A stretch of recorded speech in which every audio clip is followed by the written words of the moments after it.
কোর্টের নির্দেশে পুলিশ প্রশাসনের উপস্থিতিতে বুলডোজার দিয়ে ভেঙে ফেলা হলো রায়ত জায়গার উপর জবরদখলকারী একাধিক দোকান বাজার সহ তৃণমূলের পার্টি অফিস। ঘটনা পশ্চিম মেদিনীপুর জেলার ঘাটাল শহরের 16 নম্বর ওয়ার্ডের কোন্নগর এলাকায়। জানা যায়, কোন্নগর এলাকা সংলগ্ন প্রগতি বাজার মাছ মাংস বাজারের একাংশ সহ 16 নম্বর ওয়ার্ড তৃণমূল কংগ্রেসের পার্টি অফিস রায়ত জায়গার উপর। সেই জায়গার মালিক ভূপেন দত্ত, তার ছেলে অমিতাভ দত্ত হাইকোর্টের দ্বারস্থ হয়। বেশ কয়েক বছর ধরে কোর্টে কেস চলার পর অবশেষে আজ হাইকোর্টের নির্দেশে ঘাটাল ব্লকের বিডিও অভিক বিশ্বাস সহ পুলিশ প্রশাসন ও কেন্দ্রীয় বাহিনীর উপস্থিতিতে বুলডোজার দিয়ে ভেঙে ফেলা হয় একাধিক দোকান বাজার সহ তৃণমূলের পার্টি অফিস।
আমরা যে যার জায়গা আমরা ছেড়ে দিতে চাই, কিন্তু আমাদের একটা পারমেন্ট একটা কিছু তার উপরতলা 4 তলা 5 তলা করবো, আমাদের দেখার দুঃখ নেই। কিন্তু নিচু তলাটা আমাদের সবজি বাজার রাখার জন্য আমরা সরকারের কাছে আবেদন করছি। এইটুকুন এই থেকে নিয়ে যাই আমরা ছেলেপুলের মুখে আমরা দিচ্ছি। হ্যাঁ, এর তুলে আমরা আর কিছু তোমার কাছে আবেদন করবো না। এইখান থেকেই সংসার টংসার সবই চলছে। এইখানে হয়ে গেল আমাদেরও 35-40 বছরই আমরা এসে গেছি। সবজি ব্যবসা। এখন সরকারকে আবেদন করছি এইখানে রাখার জন্য, যে এইখানে আমাদের অনেক পরিবার আছে, সবাই এইখান থেকে নিয়ে যে আমাদের সংসার চলছে। আমরা আবেদন করছি এইখানে আমাদের একটু ঠাঁই দেওয়া হোক। রেখাধারা একটা অংশ কোর্টের অর্ডারে আমাদেরকে নোটিশ করেছিল দুবার। কোর্টের অর্ডারে আমরা কোর্টকে মান্যতা দিয়ে, প্রশাসনকে মান্যতা দিয়ে আমরা খুলে নিচ্ছি। তা বর্তমান সরকারের কাছে আমাদের আবেদন, যাতে বাজারটা স্থায়ীভাবে রাখা হয়। এমএলএ সাহেবের কাছে আমাদের আবেদন, এসডিও সাহেবের কাছে আমাদের আবেদন এবং সরকারের কাছে আমাদের আবেদন। বর্তমান বিগত সরকারও আমার দিকে কিছু করে দেয়নি। দুটো সরকার চলে গেছে, বামপন সরকার গেছে, তৃণমূল সরকার গেছে, আমার দিকে সবাই প্রতিশ্রুতি দিয়ে গেছে, কেউ স্থায়ী সমাধান করে দেয়নি। কিন্তু আমরা উন্নয়নের স্বার্থে কখনোই বাধা দিইনি। আমরা রাস্তার উপরে বাজার বসতো, সেখান থেকে রাস্তা যতবার সম্প্রসারণ হয়েছে আমরা কিন্তু পিছিয়ে এসেছি। সরকারের কাজেও আমরা বাধা দিইনি। আমরা সবসময় প্রশাসনকে হেল্প করে চলেছি। এই 350-র মতো পরিবার এখানে মাছ মাংস সবজি এরা ব্যবসা করে খায়, গরিব মানুষ সবাই।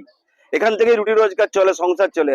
আজ প্রায় 39-40 বছর ধরে আমরা লড়াই করছি, কিন্তু আমরা আর পাচ্ছি না।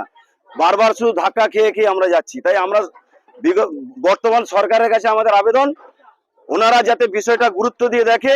এলাকার মানুষের যেমন সুবিধা হবে, বাজার এখান থেকে করতে পারবে এলাকার মানুষ। অনেক চাকরিজীবী মানুষ আছে, সকাল 5টায় এসে বাজার করে নিয়ে চলে যায়। এরকম সব মানুষের স্বার্থে, এবং 3টে অঞ্চলের মানুষ এই বাজারটার উপর নির্ভরশীল। তাই আমাদের দাবি, বাজারটাকে প্রাধান্য দিয়ে রেখে দিয়ে সরকারিভাবে যদি করা যায়, ওনারা 10 তলা করুক 20 তলা করুক, আমাদের কোনো আপত্তি নেই। আমাদেরকে এবার একটা স্থায়ী সমাধান করে দিক, যাতে পার্মানেন্ট সলিউশন, ভাড়া সিস্টেম হলে ভাড়া সিস্টেম, সরকারিভাবে কাগজপত্র করে দিয়ে পার্মানেন্ট সলিউশন করে দিক। এইটাই আমাদের বর্তমান সরকারের কাছে, প্রশাসনের কাছে দাবি। আমার নাম অলোক পাল, আমি বাজারের সভাপতি।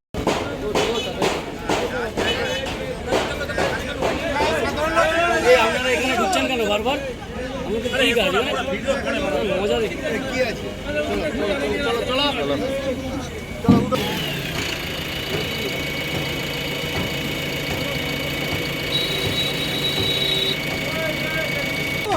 এই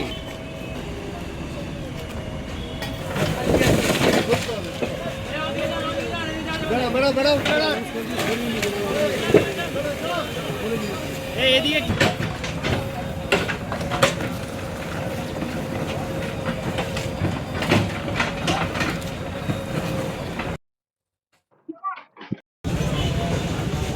আসছে।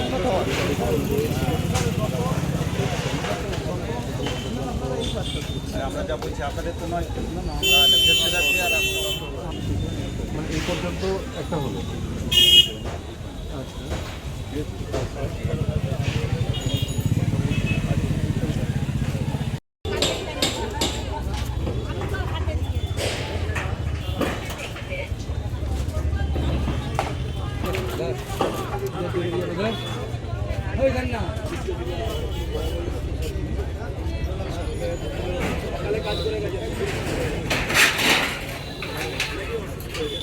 গায়ে জল দিয়ে মানুষ মরে যাচ্ছে।